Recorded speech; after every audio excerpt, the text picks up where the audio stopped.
High school માજી આચાર્ય, માજી principal. કાલે એમને પૂછેલું અમે, તમને 80-82 થયા હોય ને આખું જીવન બધું જોયેલું છે એમાં અને આ પ્રકાશમાં શું ફેર છે? તો એમણે કાલે કહેલું સવારે કે એ બધું ખોટું અને આ જ સત્ય છે. ટ્રુથ, આ ટ્રુથ, આ જ સત્ય છે એવું એમણે કાલે જ સવારે કહેલું. બધાને મારા જય પ્રભુ.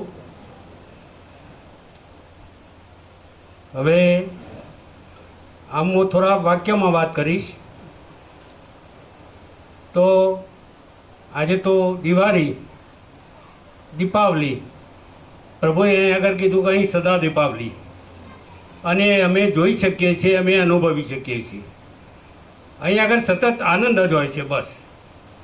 અને તમે આજે પણ એમના બોધમાં પણ જોયું છે કે વચ્ચે વચ્ચે કેટલો બધો આનંદ તમને કરાવ્યો છે. એટલે એક તો આ છે. બીજી વાત કરું તો મુકા પ્રભુને બધા હિમાલયમાં જાય છે એ વાત પ્રભુએ કરી, પણ પ્રભુના જ શબ્દો કહું તો ત્યાં જે શીતળતા છે એ જ શીતળતા અહીં છે. તો પછી હિમાલયમાં જવાની ક્યાં કારણ છે? આપણે તો શાંતિ જોઈએ છીએ, શીતળતા જોઈએ છે. તો પછી એ શીતળતા અહીં જ મળતી હોય, ઘરે બેઠે મળતી હોય. એમણે તો બીજું પણ એક ઉદાહરણ અમને સરસ આપ્યું કે ત્યાં દૂધ છે, અહીં આગળ ઘી છે. આવો અમને દાખલો આપ્યો હતો કે આપણે દૂધ જોઈએ છે કે ઘી જોઈએ છે? દૂધમાંથી જ ઘી બને છે. અને શીતળતા પણ અહીં છે. તો પછી આપણે આ બધે ક્યાંય જવાની જરૂર નથી. ત્રીજું પણ એક વાત કાલે જ પ્રભુએ વાત કરી છે અમને કાર્ય ચૌદસના દિવસે, કે આપણે ગાંઠો વાળીએ છીએ, ગાંઠોને છોડતા નથી. ગાંઠો તો ક્યારે વરાય છે આપણને ખબર છે, જ્યારે જોડાઈએ છીએ એ વખતે તો કેવી ગાંઠ વાળીએ છીએ. અને એ સિવાય તો બધી ઘણી ગાંઠો, આપણે લોભ છે, મોહ છે, બધા ઘણા શબ્દો એમાં વાપરી શકાય. આ બધી ગાંઠોને આપણે વાળીએ છીએ તો એ જો છૂટતી હોય તો એ અહીં છૂટે છે. આ બધી ગાંઠો અહીં આગળ છૂટે છે. એટલે લાભ લેવાની વાત કરું. બીજું પણ એક તમને ઉદાહરણ આપું કે આપણે પોઝિટિવિટી અને પુરુષાર્થ આ બેની જરૂર છે ભાઈ. તો જ અહીં આગળ જે આપણે મેળવવા આવીએ છીએ એ મેળવી શકીએ. તો પોઝિટિવિટી અને પુરુષાર્થ માટેનું એક નાનું ઉદાહરણ છે કે એક મલાઈ ભરેલું પાત્ર હતું. મલાઈ આપણે દૂધમાંથી બને ને, એ તો ચીકણી હોય છે. તો એમાં 2 ડેડકા કૂદીને પડી ગયા.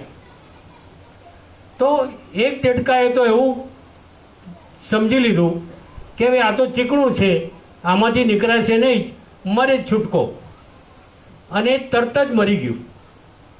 જ્યારે બીજા ડેડકાએ જે પોઝિટિવ હતો, જેનામાં પોઝિટિવિટી હતી અને પુરુષાર્થ હતો, તો એણે તો પગ એના ચાલુ જ રાખ્યા, મથામણ એણે ચાલુ જ રાખી સતત. અને પરિણામે એ મલાઈમાંથી શું બન્યું? માખણ બન્યું. અને માખણનો જે લાંદો બન્યો, જે એક બન્યો, એના ઉપર એ ડેડકો આવી ગયો અને પરિણામે એ બચી ગયો. આ માત્ર નાનું ઉદાહરણ છે, પણ એમાંથી સમજ લેવાની બધી ઘણી બધી આપણને મળી એવી છે. અને અહીં જો આવીએ તો પોઝિટિવિટી લઈને જ આવીએ અને પુરુષાર્થથી જ ચાલીએ તો મને લાગે છે કે આપણે જે પ્રાપ્ત કરવા આવી રહ્યા છીએ અહીં આગળ, આપણે જે ચૈતન્ય મેળવવા માટે જે આવી રહ્યા છીએ એ ચૈતન્ય તમને પ્રાપ્ત થશે છે જ આપણામાં. આપણે આ તો ભાન ભૂલ્યા છીએ, આપણે ભૂલા પડ્યા છીએ, અને એનું આ પરિણામ છે. એટલે હજી પણ થોડું એક બીજું ઉદાહરણ આપું કે શાસ્ત્રો ને એ બધું આપણે વાંચીએ છીએ. હું પણ ઘણું બધું વાંચતો પહેલાં તો, અને ઘેરથી એવી પણ સૂચના હતી કે તમારી આંખો બગડશે. આવું પણ અમને કહેતા કે આટલું બધું વાંચો છો તો આંખો બગડશે.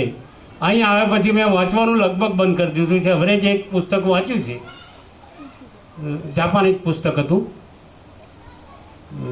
આઈકી અને હા ઇકાઈ. પણ એ જાપાની સરસ વાતો છે એમાં. કે કઈ રીતે સારું જીવી શકાય, કઈ રીતે શાંતિમય જીવી શકાય, કઈ રીતે બીજાને આપણે પરોપકારમય બની શકાય, આ વાતો હતી. એટલે મને એ વાંચવાનું મન થયું. એક મિત્રએ આપ્યું તો આ ઇકીભાઈ, અને પછી તો અમારી પૌત્રવધુએ પણ એ વિડીયો જોયો અને એણે પણ 2 દિવસ પહેલાં મને કીધું કે આ તો સરસ પુસ્તક તમે વાંચતા હતા, એનો તો સરસ પેલો એ છે. તો આ બધું જરૂરી છે. એટલે પુસ્તકો વાંચવાથી ક્યાં પ્રાપ્ત નહીં થાય. પુસ્તકો માત્ર તમને રસ્તો બતાવશે, એ આપણને એ તરફ લઈ જાય કે ભાઈ આ રસ્તો સાચો રસ્તો છે. પણ આપણે જે મેળવવું છે એ કોણ મેળવી આપશે? તો એ જ્ઞાની જ મેળવી આપશે. બરાબર ને? એ જ્ઞાની સિવાય કોઈનો ઉદ્ધાર નથી. ત્યાં તો તમારે જવું જ પડશે ભાઈ. તો આપણે જે આ થોડી બીજી માન્યતાઓ છે, ખોટી રોંગ બિલીફો જે છે, એ રોંગ બિલીફો આપણે કાઢી નાખીએ કે વાંચવાથી જ આ બધું મળશે, મંદિરોમાં જવાથી જ આ બધું મળશે, કે ભગવાન તો મંદિરમાં જ છે, કે દેવરમાં છે, કે આ બધે છે. તો એ બીજે ક્યાંય નથી ભાઈ. ભગવાન તો તારા અંદર જ છે, તું જ ભગવાન છે. તો આ બધાનો ફોડ જો પડતો હોય તો તે અહીં આગળ પડે છે. એ હવે પોતે અનુભવી છે. અને એટલા માટે પહેલાં તો મોડા પણ જાગતા, પણ અત્યારે અમે જાગી જ જઈએ છીએ. જાગીને આ તરફ જ આવવાનું મન થાય કે ભાઈ કેમ? તો સાચો રસ્તો આ છે. આપણા જે સ્વરૂપને છે એ સ્વરૂપને ભૂલ્યા છીએ. એ સ્વરૂપને પ્રાપ્ત કરવા માટે જ આપણે અહીં આગળ આવવાનું છે ને, છીએ જ. અહીં તો કંઈ કરવાનું જ નથી. પ્રભુ વારંવાર કહે છે. અને તમે પણ જુઓ છો કે કેટલી બધી નીરવ શાંતિ છે. આવી ક્યાંય શાંતિ જોવા મળે? બીજા પર્વતોને આપણે સોંભરીએ છીએ, પણ મને લાગે છે ત્યાં બધો ગણગણાટ હોય છે. તમે જુઓ, બધાએ અનુભવ્યું છે આપણે. પણ આટલી બધી શાંતિ જો ક્યાંય હોય તો એ અહીંયા જ છે. અમે ભણતા એ વખતે એક કવિતા આવતી, અસત્યો માહેથી પ્રભુ પરમ સત્ય તું લઈ જા, ઊંડા અંધારેથી પ્રભુ પરમ સત્ય તું લઈ જા. જોઈને આવી એક કવિતા અમે ભણતા ત્યારે આવતી. પણ આ કવિતાનો એ વખતે તો માત્ર કવિતા જ ગાતા, કારણ કે ભણીએ છીએ એટલે કવિતા તો પેલી પ્રાર્થના તો બોલવી જ પડે. પણ હવે એ સમજાયું કે આ બધું શું હતું, આ સત્ય શું હતું, સત્ય ક્યાંથી પ્રાપ્ત થાય, તેજ ક્યાંથી પ્રાપ્ત થાય, પ્રકાશ ક્યાંથી પ્રાપ્ત થાય, આ બધું સમજાયું. આપણે સૂર્યનારાયણને દરરોજ જોઈએ છીએ અને સૂર્ય જ સર્વસ્વ છે ભાઈ. પણ આપણે તો કદાચ ક્યાંક વાદળ આવે અને ઢંકાઈ જાય તો પાછા આપણે એમાંથી કંઈક થોડા વિચલિત થઈ જઈએ. તો એ નથી, એ તો સતત અહર્નિશ એ પ્રકાશી જ રહ્યો છે, આકાશથી પણ મોટો છે.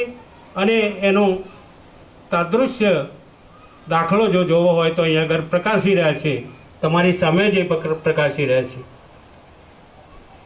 બીજો પણ એક થોડો દાખલો આપો કે આપણે થોડું છોડતા શીખીએ, બરાબર ને? જતું કરતા શીખીએ, ક્યાંક થોડી કરુણા લાવીએ, ક્યાંક સારો ભાવ કરીએ, કોઈકને ક્યાંક મદદરૂપ થઈએ.